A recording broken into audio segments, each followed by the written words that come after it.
Assalamualaikum warahmatullahi wabarakatuh. Nah, perkenalkan nama saya Yadi Suryadi, mahasiswa Universitas Nusa Putra, program studi teknik mesin. Di sini saya akan menjelaskan pengertian daripada aktuator. Nah, aktuator ini adalah sebuah peralatan mekanis untuk menggerakkan atau mengkontrol sebuah mekanisme atau sistem yang bekerja berdasarkan energi listrik ya. Kemudian aktuator ini diaktifkan dengan menggunakan lengan mekanisme ya, yang biasanya digerakkan oleh sistem kelistrikan yang dikendalikan oleh media pengkontrolnya ya, secara otomatis yang terprogram di antaranya itu seperti microcontroller ya. Nah, kemudian aktuator ini merupakan alat atau peralatan mekanis untuk menggerakkan atau menghasilkan masukan ke sistem sesuai dengan sinyal kontrol sedemikiannya ya, sehingga sinyal umpan baliknya itu akan berkaitan dengan sinyal masukannya. Nah, terdiri dari 4 jenis ya, 4 jenis aktuator ini. Yang pertama adalah aktuator listrik.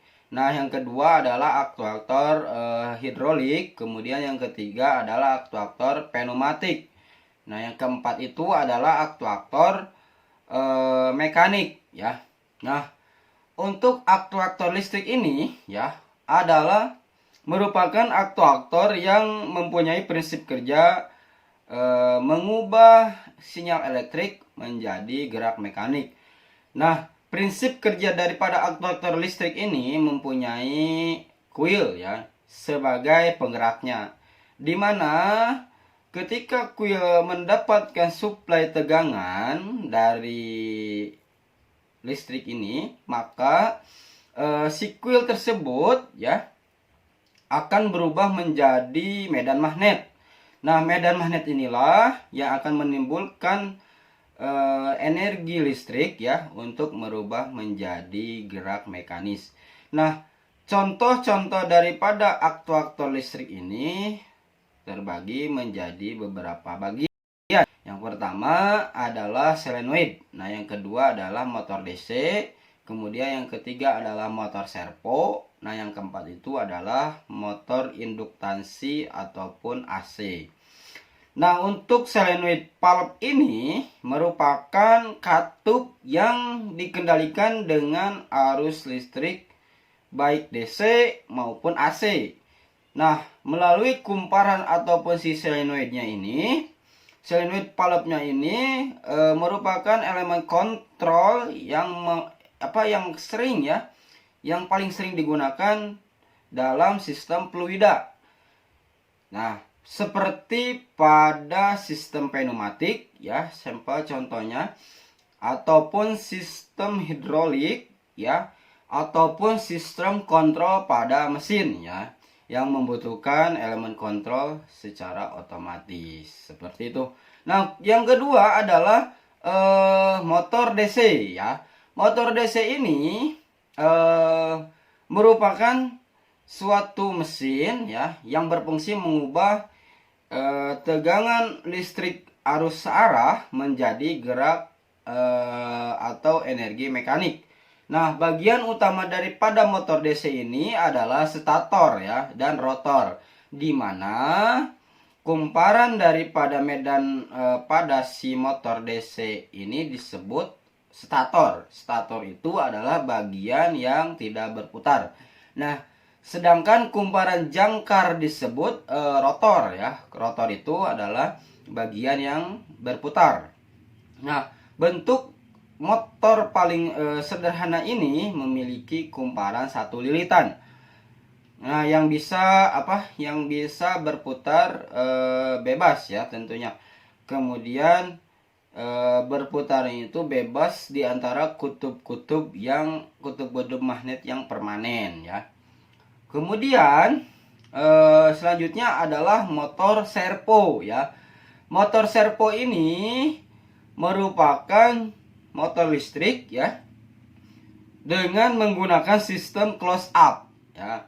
Sistem tersebut ini digunakan untuk mengendalikan akselerasi dan kecepatan pada sebuah motor listrik dengan keakuratan yang sangat tinggi ya.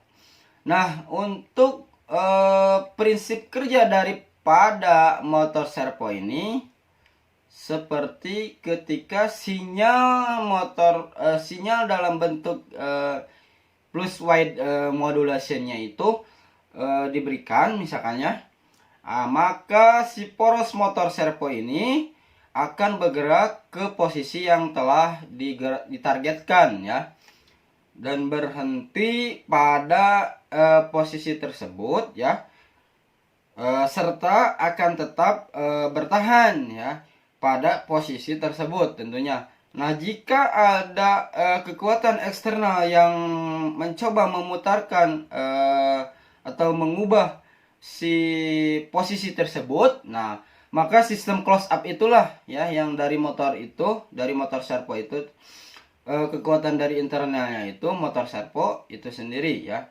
Motor servo ini tidak akan mempertahankan posisinya untuk selamanya, seperti itu.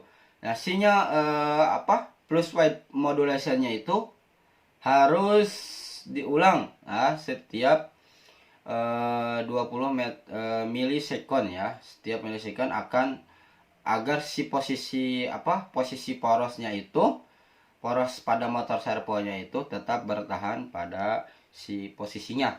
Nah, kemudian untuk selanjutnya adalah motor induktansi atau motor AC.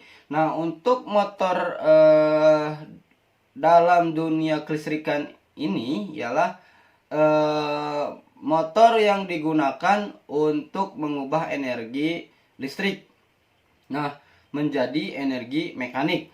Nah, salah satu motor listrik yang umum digunakan dalam aplikasi ialah motor induksi ya. Nah, motor induksi ini merupakan salah satu mesin asinkronus ya. Mesin asinkronus ini ya, karena mesin ini beroperasi pada kecepatan di bawah kecepatan sinkron ya. Kecepatan sinkron sendiri ya ialah kecepatan rotasi medan magnet pada si mesin tersebut ya.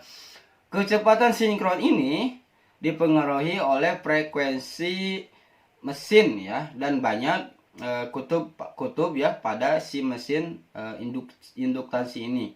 Nah, motor induksi ini selalu berputar di bawah kecepatan sinkron ya, karena medan magnetnya itu yang dibangkitkan oleh statornya itu akan menghasilkan flux ya pada rotor, sehingga rotor tersebut dapat berputar. Nah, video kali ini saya cukupkan sekian. Mohon maaf bila ada perkataan yang salah. Terima kasih atas waktunya. Wassalamualaikum warahmatullahi wabarakatuh.